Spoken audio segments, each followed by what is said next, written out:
ಬೆಂಗಳೂರಿನ ಬಸವನಗುಡಿಯಲ್ಲಿ ಹುಟ್ಟಿ ಬೆಳೆದಿದ್ದು, ಬ್ಯಾಂಕ್ನಲ್ಲಿ ಕೂಡ ಕೆಲಸ ಮಾಡ್ತಾ ಇದ್ದೀರಾ ಅಂತಾನು ಗೊತ್ತಾಯ್ತು. ದಿನಂದಿನ ಕೆಲಸ ಕಾರ್ಯಗಳೊಂದಿಗೆ ಎಲ್ಲದರ ಜೊತೆಗೆ ಈ ಒಂದು ಕಲಾವಿದನಾಗಿ ಈ ಕ್ಷೇತ್ರದಲ್ಲಿ ಇಷ್ಟೊಂದು ಮುಂದೆ ಬಂದದ್ದು ಸಾಮಾನ್ಯವಲ್ಲ. ಇದು ತುಂಬಾ ಶ್ಲಾಘನೀಯವೇ ಸರಿ.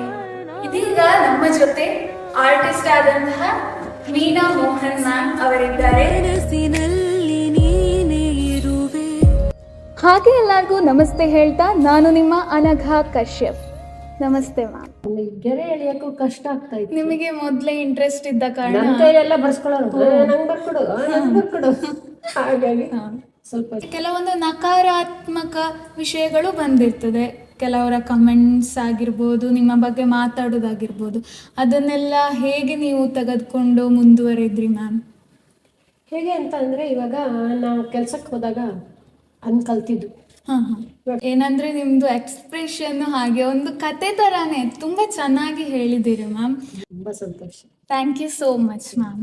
ಮ್ಯಾಮ್, ನಿಮ್ಮ ಎಲ್ಲ ಆರ್ಟನ್ನು ನೋಡಿ ನಾನು ನನ್ನ ಮನಸಾರೆ ಏನು ಹೇಳಲಿಕ್ಕೆ ಇಷ್ಟಪಡ್ತೇನೆ ಅಂದರೆ, ಕುಂಚದಲ್ಲಿ ಅರಳಿದ ಚಿತ್ತಾರ ಅಂತ ಹೇಳಲಿಕ್ಕೆ ಇಷ್ಟಪಡ್ತೇನೆ ಮ್ಯಾಮ್.